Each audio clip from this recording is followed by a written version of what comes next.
Hi there guys, it's Rick here and welcome to this very special video. I'm going to be showing you how I played my guest solo on Jason Richardson's Hose Down track off his brand new album.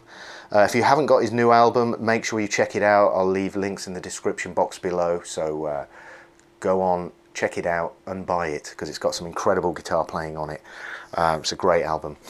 So yeah, make sure you check it out. Links in description box below. I've had tons of requests from guys asking for this, a breakdown of this solo, so I listened and here we are. So let's get cracking with it. The first thing in it that you hear is this. Okay, very, very important. Once more. So you're going to need to practice that for quite some time to get it right. For me, I really like the sound of it because it's kind of like a mysterious track at that point. That I really like the sound of that, so add it in, it's important. So, first phrase. Okay, easy enough. Sliding. Make sure you control the vibrato. Okay, then.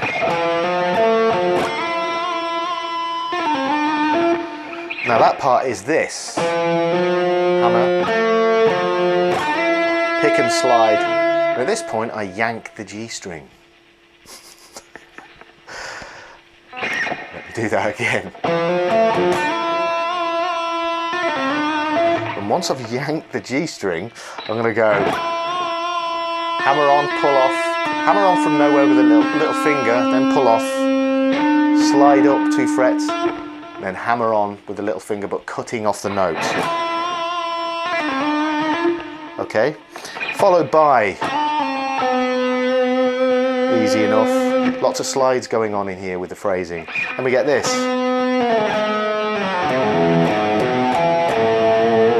So that's like a diminished kind of thing based upon like an E7 flat 9 kind of sound. So 1.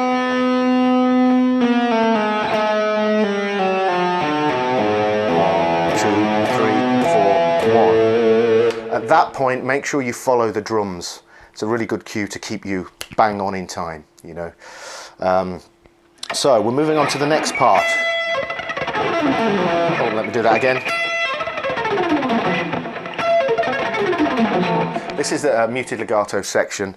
I forgot actually, I've had the gain on pretty much all the way up. So at this point, really, when I start the solo, the gain should be, you know, you can roll the volume off, because if you use too much gain, especially for this muted percussive kind of sound, it can really lose the clarity, because you want a nice balance of percussion and also be able to hear the pitch of the notes.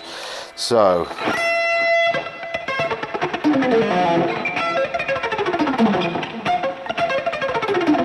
that's the kind of thing. That's the kind of thing we're after. So nice and close to the bridge here with the right hand. You've got to find the sweet spot that works for you, but let me show you what the notes are.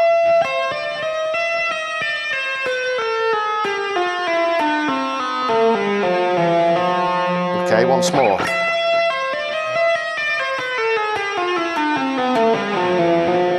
Okay.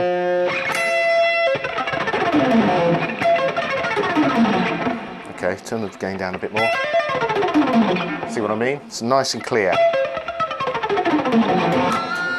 Right, once I've done that, hammer on from 7 to 8. Bend up a tone from 9 to 10. We can play this phrase. Then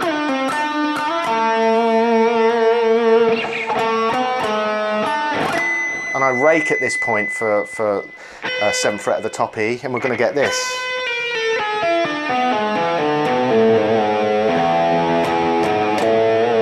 Which is basically an E7 arpeggio with a chromatic.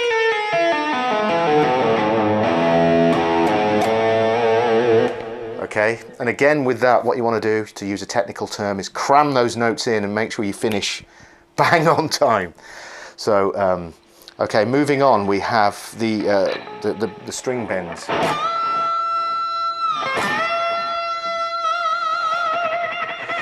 Okay, that's simple enough. And you want a nice controlled vibrato here on the rebend. And then we're going to move down 2 frets and play. So here it's like a unison thing.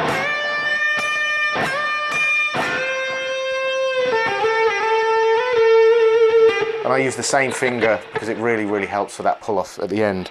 Then we move up to fret, what is this, 20. And get my favourite bend of all. So I'll do that once more. And what we've got to do here is bend at fret 20 but hit that harmonic that exists above it. Okay, same fret. You get that real grinding sound. It's awesome, I love it. So that's what we get at that point. And then we slide. Okay. And then now we go into the arpeggio section. So we're in A minor at this point. And let me show you it nice and slowly. We're going to start by tapping at fret 24 of the top E.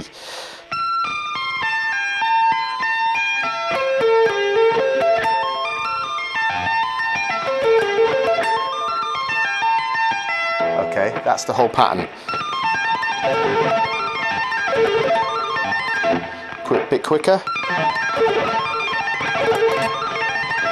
Okay, what I usually do is bar for this kind of thing to keep it nice and clean and controlled.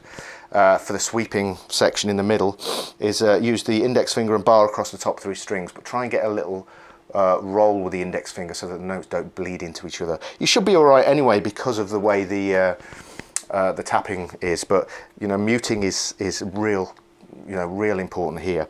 So once we've done that, we go to this position here, which is E7.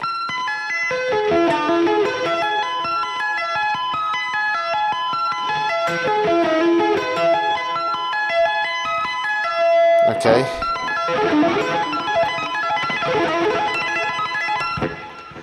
Okay, we do that twice, that repetition twice. Then we move this whole shape up from E7. We get like an F major 7 thing happening here. And we're going to tap the same notes above.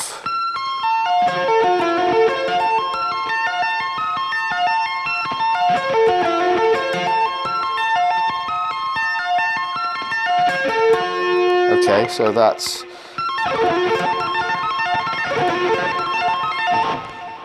Okay. And you descend on that point, at that point. Then we're going to shift down here to fret 10. Hang on a minute. Yeah, sorry, I should have mentioned there, you don't go back up to the tap, you descend through it. Okay, because that's going to lead you into the next arpeggio, which is a D minor arpeggio, but we've got the, it's the extended thing, so.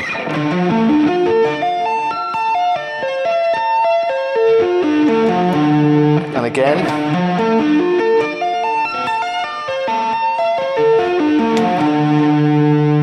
Okay, once more. Oh shit. Then we're going to shift up here and just play an ascending.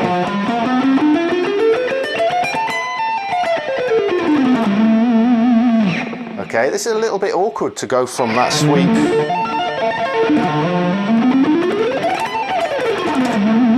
It will take a bit of practice to get that, you know, it always kind of catches me out at that point.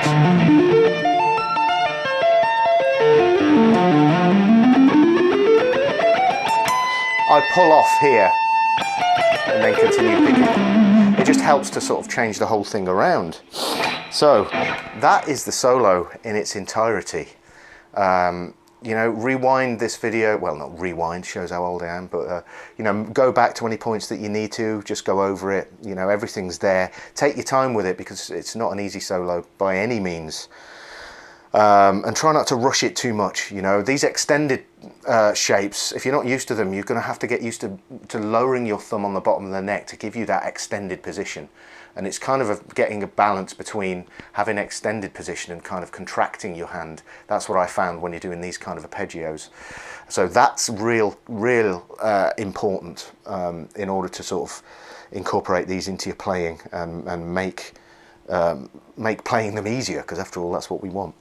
So really work on lowering the thumb and making sure that you've got a good extended left hand position, and you know, move between the contracted and extended, you know, freely. That's what you want. Anyway, that's the entire solo. Hope you've enjoyed it. As I say, make sure you check out his fantastic album, and leave a like if you dug the video, share and all of that good stuff, and I will see you in the next video. Cheers guys.